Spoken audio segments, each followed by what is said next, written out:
Hi guys, we're back. Hope you're okay. How are you, Harry? Doing great. Always, always. Right. Well, before we get into this week's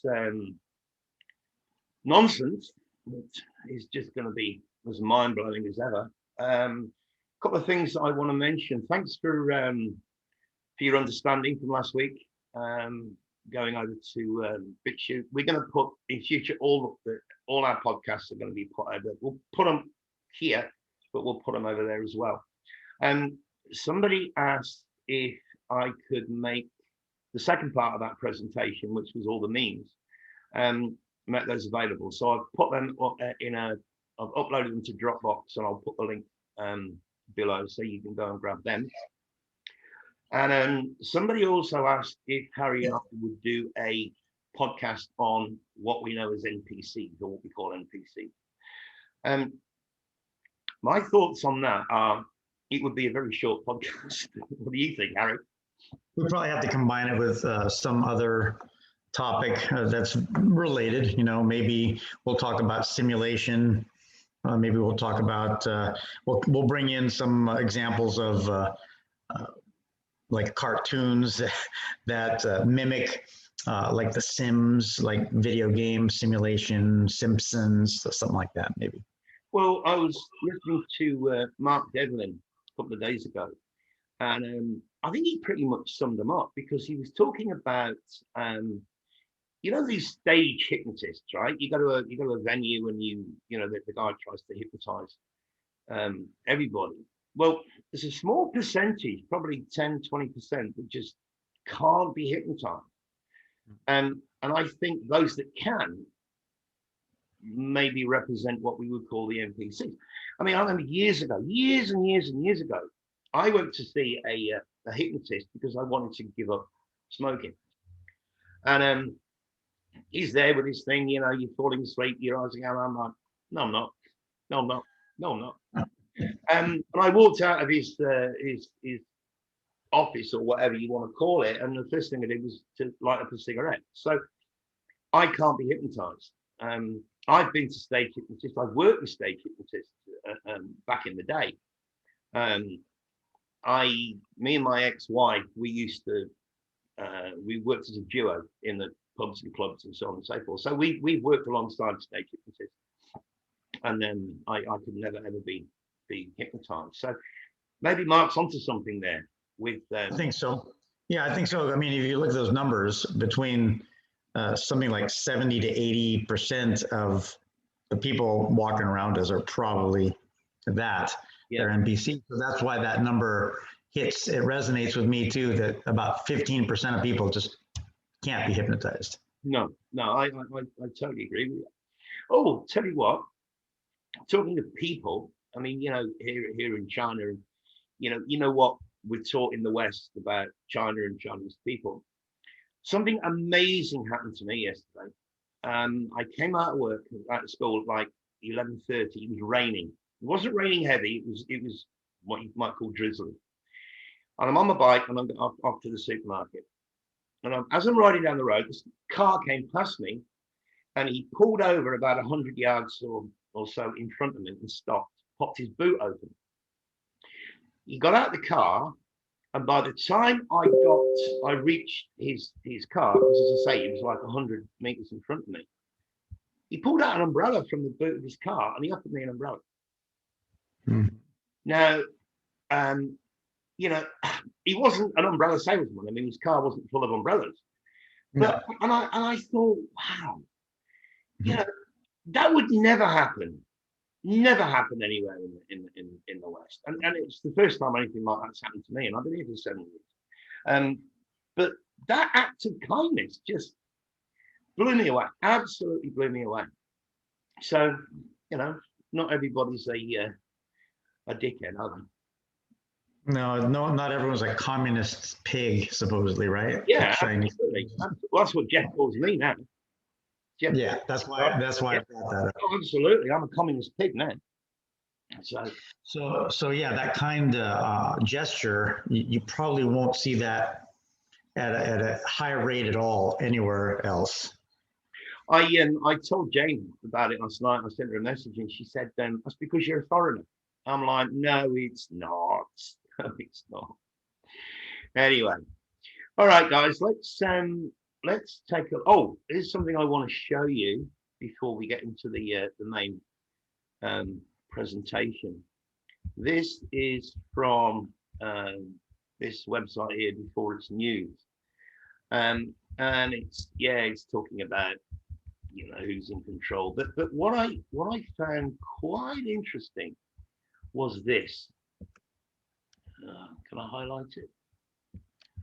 I'm not going to read it for obvious reasons, but yeah, just cast your eyes over that.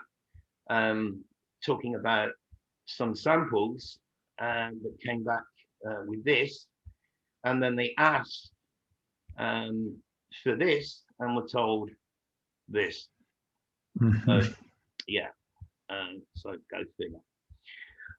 All right, so let's get rather comical that we can't say certain words, right? Oh, yeah. Okay, so before we get into this presentation, this came across our radar. If you die before you die, you won't die when you die. Now I'm going to ask Harry to show off here and read it in the Greek. Go on, bro. Sure thing. Αν πεθάνεις πριν πεθάνεις, δεν θα πεθάνεις όταν πεθάνεις. And that's exactly a perfect translation in the English too, about dying before you die. You bloody show off. You're showing off there, bro, aren't you? All right. So what does it mean? Let's spend a few minutes getting into what it means. If you die before you die, you won't die when you die. Sounds very out there. The way I see it is, when I had my initial awakening, I had a very, very powerful, what we call dark night of the soul. And yeah, this was only back in the beginning of 2017. And I found myself lying on the floor of my apartment, curled up in the fetal position, crying my eyes out. And a lot of people that are in our community, in our what you might call the truth community, or whatever label you want to put on it, many of them have not gone through the dark night of the soul. And the way that I tried to explain this to my mum was, Harry, you've got a son in his 20s, right? Yeah. So imagine you woke up one morning and you said to your wife, "Oh, remind me to ring Steve, whatever his name is," and your wife says, "Who's Steve?" And you're like, "What do you mean, who's Steve? He's our son." And then your wife says, "Harry, we don't have a son called Steve. We never had a son called Steve." And you're like, hello. So what are you going to do? You're going to go and look at maybe some photographs or something. But if Steve never existed, then there's no photographs that existed. So maybe you call him on the phone, and this other dude answers, and you haven't got a clue who it is. And by now you're going crazy. Because if Steve never existed, then he didn't marry his wife. I mean, it doesn't mean that his wife doesn't exist. He might have married somebody else. But if they've got kids, your grandkids, that means they don't exist either. So in a sense, in your reality, you have lost the whole family. But your wife hasn't, because as far in her reality, Steve never existed. So how would you feel, bro? Yeah, you'd be devastated. You'd feel like part of your existence just died. Yeah. And of course, your wife thinks you're crazy, and you think she's crazy, right? Because you in your reality, you had this child, you raised this child, and so what happens then? Well, you think you're going crazy because nobody out there knows anything about it.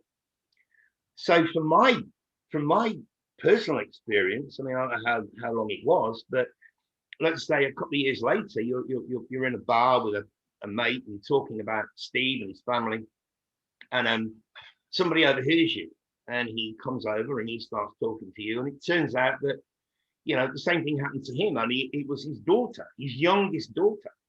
Yeah, he's got, I don't know, let's say for argument's sake, he's got 3 kids, and the youngest was a daughter, but no, she's gone, never existed. So how would you guys, how do you think you guys would feel towards each other? Because you are now going to become instant best mates. Mhm. Because suddenly you can relate to him and he can relate to you, right? But everybody out there thinks you're crazy, but you know that he's not crazy and he knows you're not crazy, right? Yeah. There's your sigh of relief. And then as time passes, you meet more and more of these people that have had their, their reality has changed. And so you begin to form a little group. Now, you within that group all know that none of you are crazy, but everybody out there thinks you're Fruit Loops and thinks you're crazy. So that's how I tried to explain it to my mum. But my mum just thinks I'm crazy anyway, so I'm probably not even going to be able to get through to her.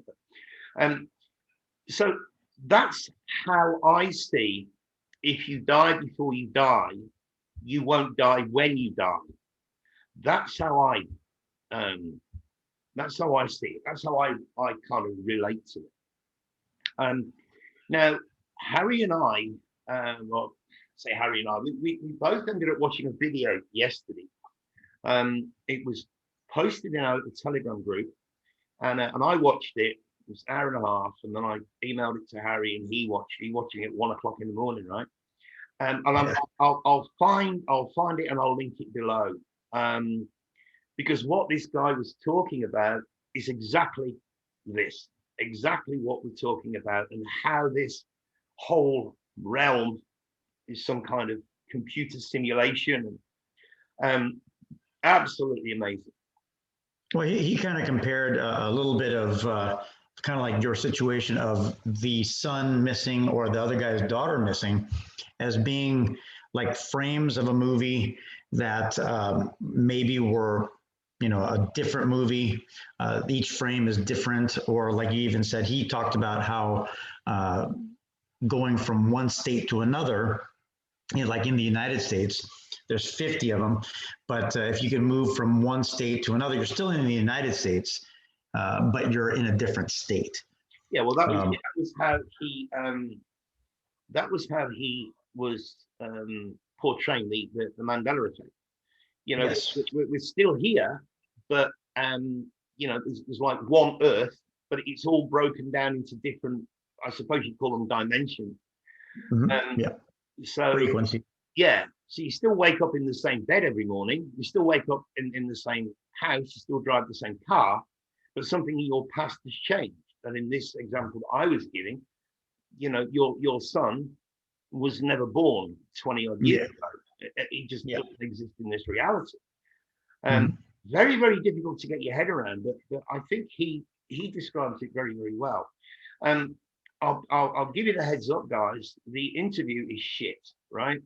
The camera work is terrible, and the person that's asking the questions is very, very unprofessional and not very clear. But the guy giving the information is very, very clear. He's very, very authentic. He explains it very, very well. So definitely worth. You don't need to watch it.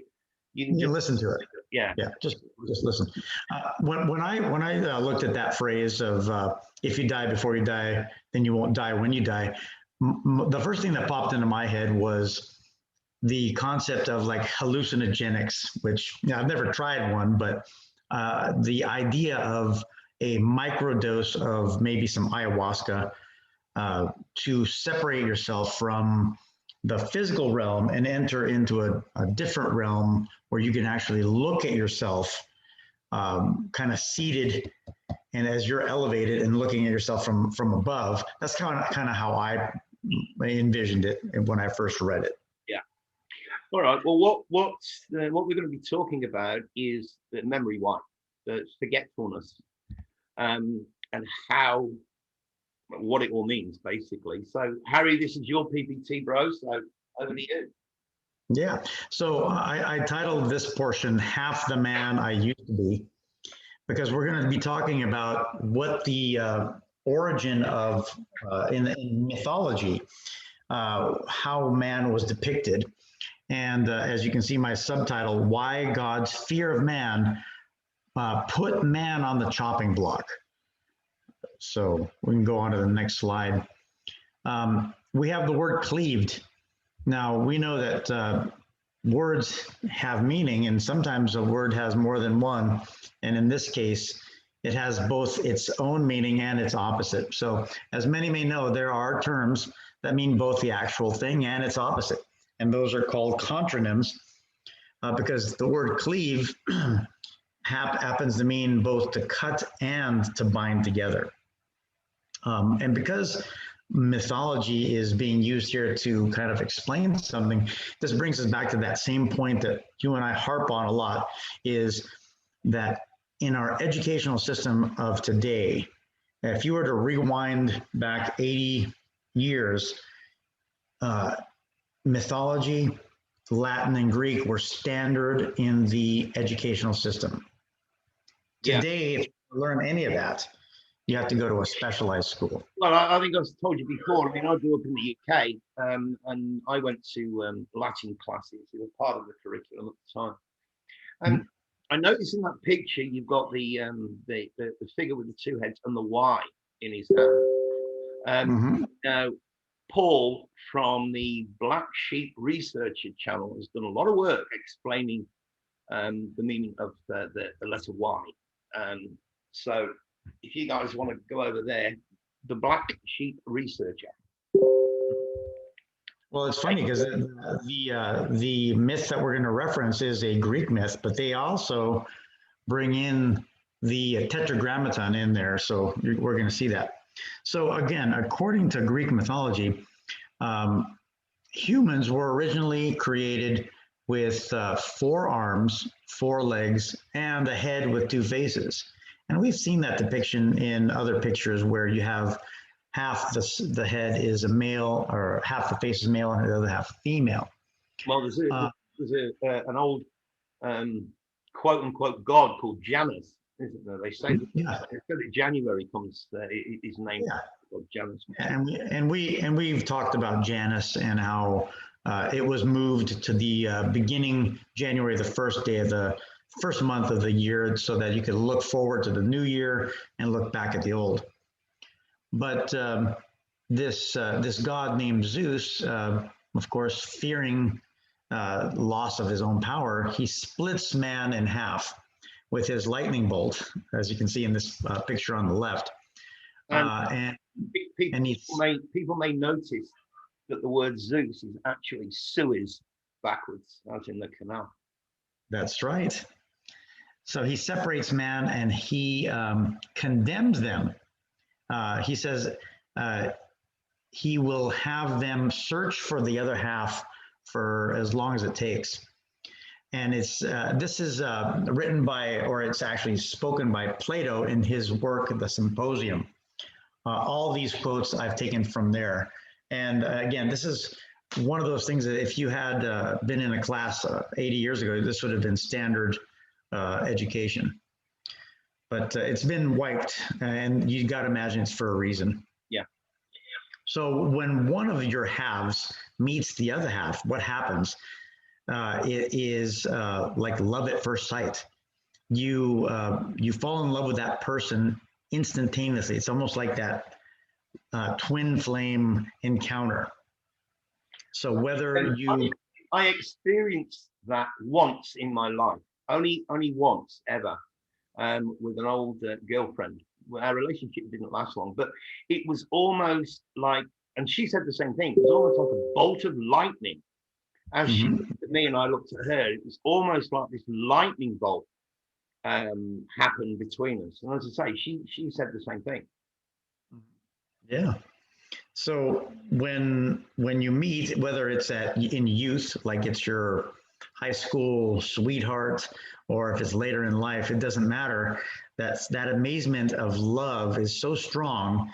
It's like a bound love, friendship, and intimacy that you won't want to leave that other person's sight even for an instant. Wow. What is So, yeah, what is love? So we have to think, can it be defined? Is it felt? Can you see it? Can you even measure it? Love is one of those words that you can't really, put it in a bottle. And for that matter, uh, I think the word love has so many other uses and meanings. In English, we only have one word, and we can say that we love our wife. We can say we love our pet. We can even say we love pizza. well? So, There's more than one word for it in Greek, isn't there? oh yeah, Several words for it in Greek, as I there's understand. 8 different words to express the types of love, and we can actually go into that detail in another show. But yeah, there's 8 different ways. So let's look at this from the beginning. Love is simply the name for the desire and pursuit of the whole. You never want to be part. You want to be complete. Yeah. So in that circle, you can see in this picture, we see the two-faced person. One side has the sun as the hair, and the other is the female that has the moon. And we all know that this realm that we live in is a duality between the time matrix, which is determined by the sun and the moon. So there's more truth in there. So we can continue on. Love is born into every human being. It calls back the half of our original nature together. It tries to make one out of two and heal the wound of human nature. So that human nature wound is where this God had to separate us, in his mistake in creation. Okay. So one question I always had was Adam and Eve made in this realm as one initially because that's what the self-proclaimed God looks like? Is he Well, both? that's when we look at the first creation, Genesis 1:27, that we've covered as ad nauseum, where it says male and female, he created them both. I mean, that is so ambiguous. You know, It can be interpreted both ways. yeah, absolutely.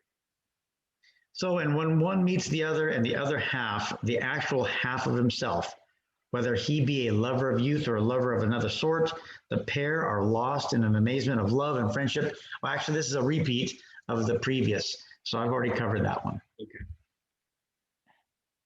So let's look on into the physical versus the spiritual realms.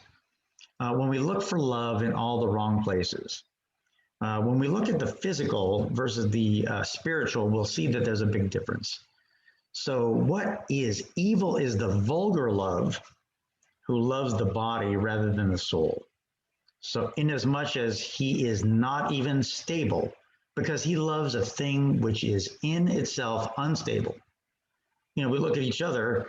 If you're half and the other person's half, there's no stability there. No. You're thinking that you're going to bring each of your halves together and become stable.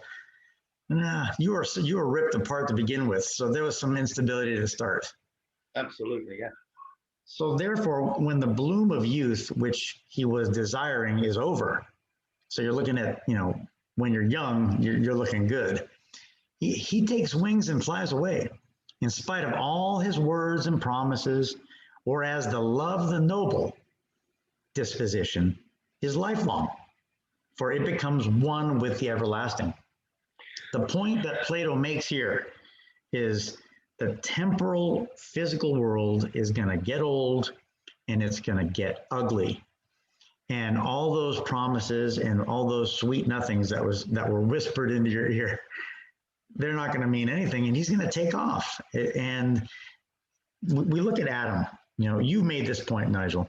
Adam is sitting on Earth, on the density of Earth, and he's looking up at a creator, maybe the real God, maybe not. And he is, he's shown to be very muscular, but he's alone.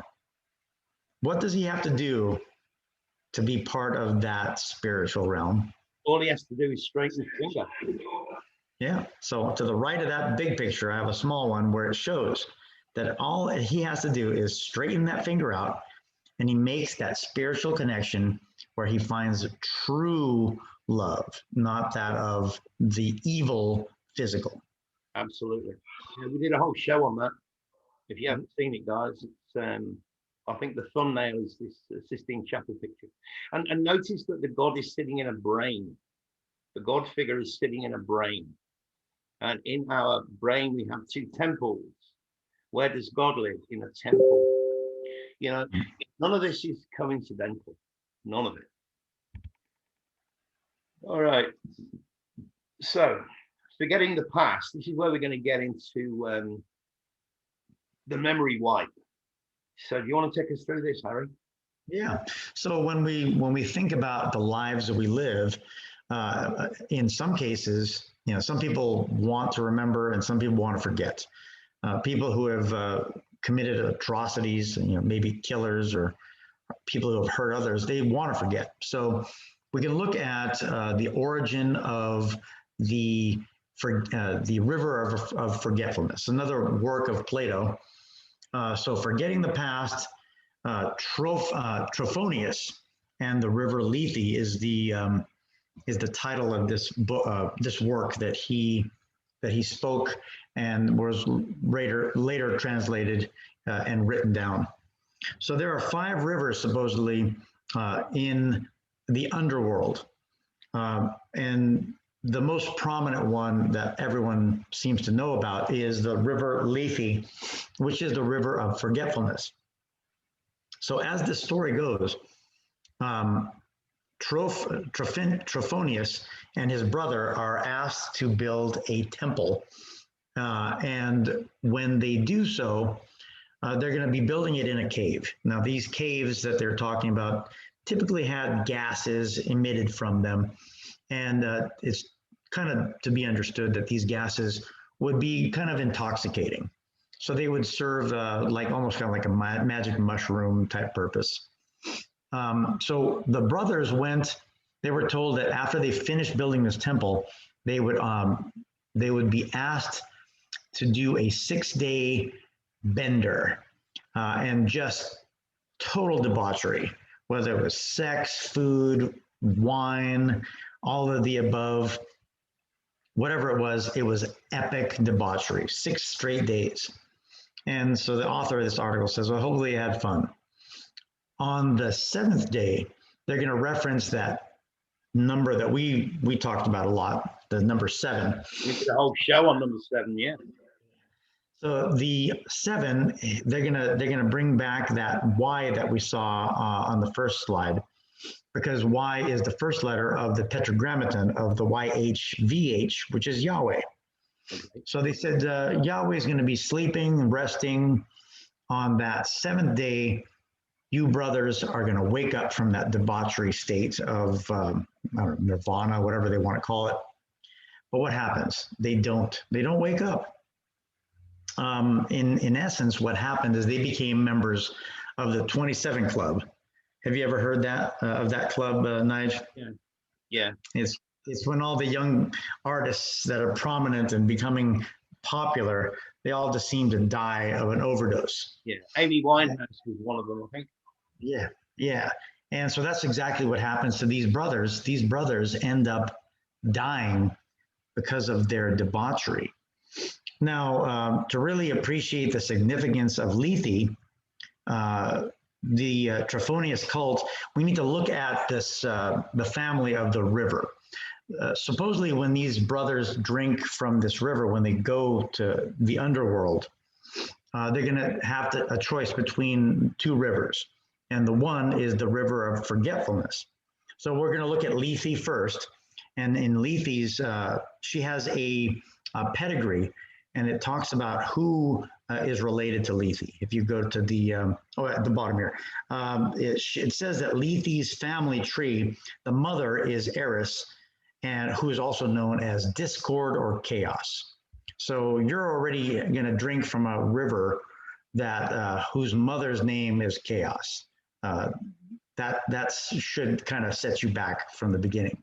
Well, as you said earlier, the name Lethe sounds awful, a lot like lethal. Yeah, it's lethal, and also I think the word lethargic.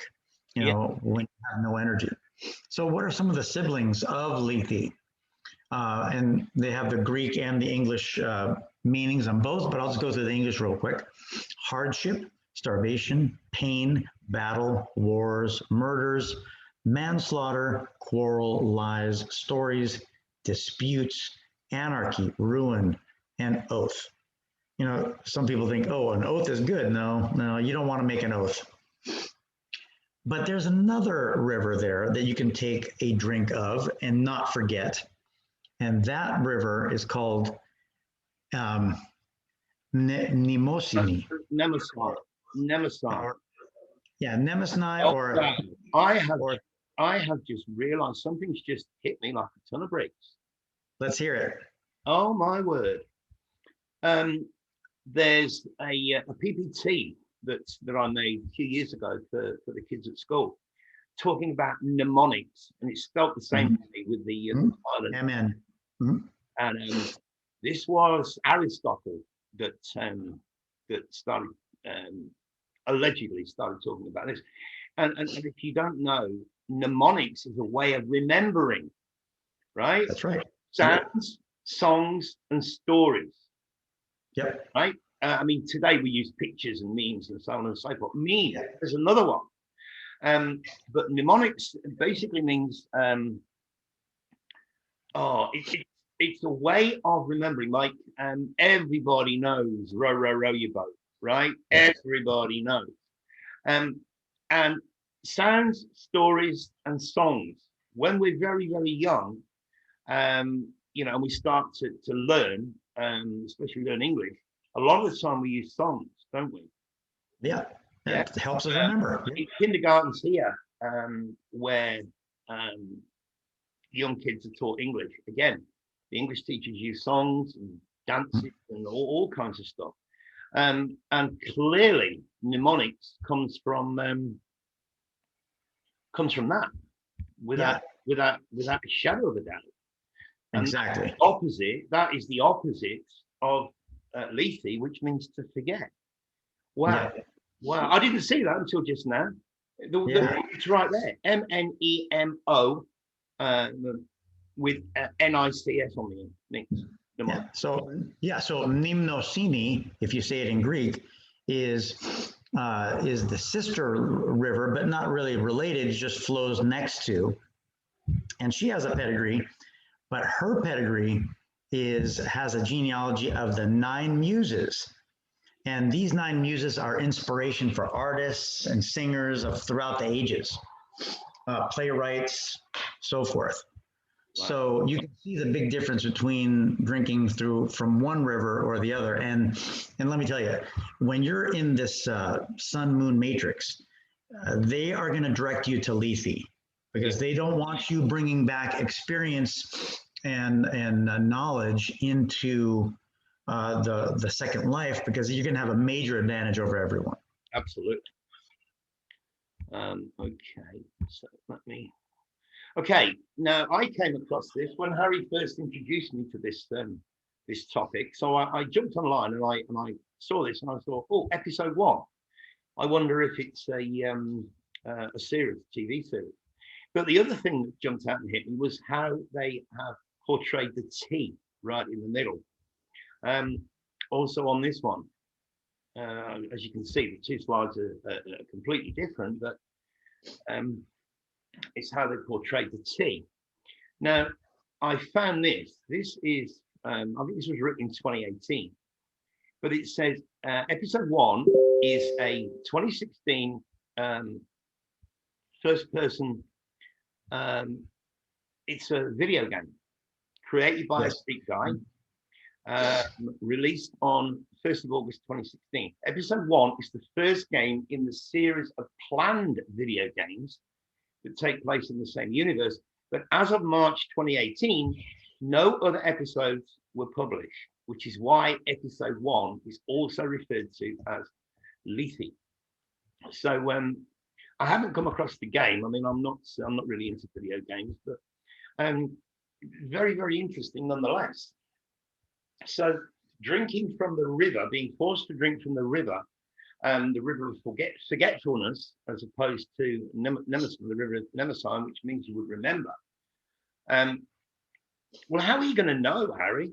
I mean, if you ask somebody when you get to that particular point in your life or in your existence, how are you going to know they're telling you the truth? Is it that one or is it that one? Yeah, I don't know. But, and again, remember, because of the realm that we're in, it's not that they're going to force it on you. No. They're going to embellish it. Maybe they're going to try to convince you. Just like we saw in that one podcast we did with the Star Trek, with the commander, she is enticed by a character who portrays himself to be her father. Yeah. So I think that somehow love is going to be weaponized in this case. Well, I think they already do. I think love. My opinion is that even in this realm, love is weaponized. It's been used against us. Yeah, it's used against us. I mean, you've only got to look at what's going on now. If you don't get that, then you don't care about me. Well, what? Yeah. It's this guilt trip that's played on us pretty much all the time. I remember, you remember that speech from W. Bush after the event. You're either with us or you're with them. So we think we've got this freedom of choice, and up to a point we do. I mean, if I want to go and make a cup of coffee right now, I can. I have the choice to do that. But up to a point, it's like when you look at when I was in Australia, there's two supermarkets. I mean, there's two big chains of supermarkets. So you go and do your weekly shopping at this one or this one, McDonald's or Burger King, KFC, Chicken Tree, Republican or Democrat. Yeah. So you've got this illusion of choice. Coke or Pepsi. I mean, it's the same stuff, just with a different name. Right, and so, but we're also bombarded by. With social media, with mainstream media, with concepts and ideas to make us think that we're choosing on our own, but in reality, we are being funneled into this concept of thinking, oh, I thought of that all on my own. Matt talks about that a lot. Yeah. Even in the research realm, I'm going to go research this. And if the source of your research is already tainted, what kind of truth are you going to get out of it? Well, that's the problem. But again, it's all by design, deliberately. I mean, you go down any particular rabbit hole, and you're going to find conflicting information. It doesn't matter where you go, because it's designed that way. It's designed to put us in this rabbit hole. I mean, what's the latest ones? Mudflood, Tartaria. Where did they spring from? They've always been there. I mean, I remember these houses when I was growing up in the UK that have got these basements that seem to be underground and half windows and all this nonsense. Yeah. Nobody was talking about it back then, and none of us thought about it because I don't think any of us have had an original thought for a long, long time. Because it's not necessarily that our thoughts are programmed, although to a certain extent they are. But they're steered in certain directions, and which is all done by the media, whether it be the national media or social media or whatever outside source. Yeah, and you start seeing original thought when you distance yourself from some of that bombarding information. like that meme that I think I first heard it on Crow's channel, where they're talking to the that society that lives away from the media, right? Oh yeah, Uh, yeah, yeah. How come you weren't affected? Well, we don't watch TV. yeah. Yeah. Yeah, well, we don't watch TV, so we didn't even know that there was a pandemic. I don't see the bodies dropping on the ground. Mm. So there you go. I mean, if you separate yourself, you can get original thoughts. Yeah. But we are bombarded so much with all this outside noise that we start to think in that pattern. Yeah, and of course, a lot of people are connecting this with the mark, the 666. So we've talked a lot about what the mark really is. It's currency. It's simply currency. We've done it in past, talked about it in past podcasts. But while we're on that subject, our good friend James Brockhurst, we're going to have him on the show when we can. It's time difference thing is crazy, isn't it? He put up a video yesterday, episode 19. James Brockhurst. I'll try and find it and put a link below, where he breaks down the spiritual aspects of the 666. So, like everything in this realm, we have the duality. You've got the material and you've got the spiritual. The material 666 we've already broken down. We traced it back to the year 1666, which is really 666 because they added 1,000 years in 1592. So we've traced it all back to that period to prove that the 666, the so-called beast system, is what it is. And incidentally, I think it's Kyron Last that showed a couple of times that in Black's Law Dictionary, monster, the word monster means human being. Mm-hmm. Monster is a beast. But then, as I say, James yesterday did an excellent breakdown. It's only about 15 minutes long, but he did an excellent breakdown on the spiritual aspect of the meaning of the 666. It's really, really good, really, really good. I'll try and remember to put a link below, guys, but if I don't, James Brockhurst, episode 19. You won't forget that number, will you? Right, you got anything to before we wrap up, bro? No, just we're starting to see the whole simulation thing just becoming more and more prominent, and it ties into the electric universe. It ties in with the sun and moon matrix. It just seems like everything's falling right into place in terms of what we're talking about. I'm hearing a lot of people just kind of saying the same things that we're saying, and it's not because we're listening to each other. It's just they're saying what we're saying, and we haven't spoken yet. So it's kind of remarkable. Yeah. I saw this yesterday at a very, very poignant moment, shall I say? Oh, my phone's gone off. Can you read it out, Harry? I sent it to you. That's that thing that I said came in yesterday at that very opportune moment. Yeah. Because it's the one with Denzel Washington, right?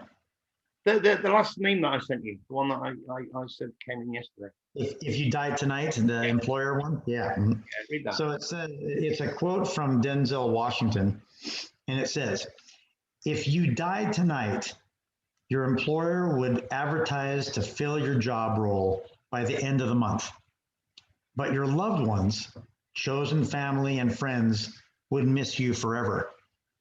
Don't get too busy making a living that you forget to work on making a life." How powerful! That's very, and it was especially powerful for you because you were just talking to someone about that exact topic. Yeah. And boom, it hits you right at that same moment. Yeah. The synchronicity was it blew me away. Because I had literally just finished talking about that same thing, and then that message or that thing popped up on my phone, so I sent it to her, and I'm like, wow, it was just incredible, absolutely incredible. The timing was just, and especially since it was on the same day that we watched those 2 videos that I was talking about. That again, I will make a point of linking them below. And it was the synchronicity was just, I'm like, whoa, this is incredible, absolutely incredible. Yeah, it was mind blowing. Even it shocked you, and it shocked me too at the same time, because it's just such a great message. Yeah, absolutely. It was the timing, not just what was in the message, but it was the actual timing. That just, it floored me. Literally, it floored me. I'm like, thank you. Thank you, universe. Yeah. All right, guys. Well, look, we've been going long enough. We've been boring you long enough. We'll get out of here. As I say, I'll try and remember to put the links below. Like, share, subscribe, and we'll see you next time. Take care. All right, you guys have a good one. Bye.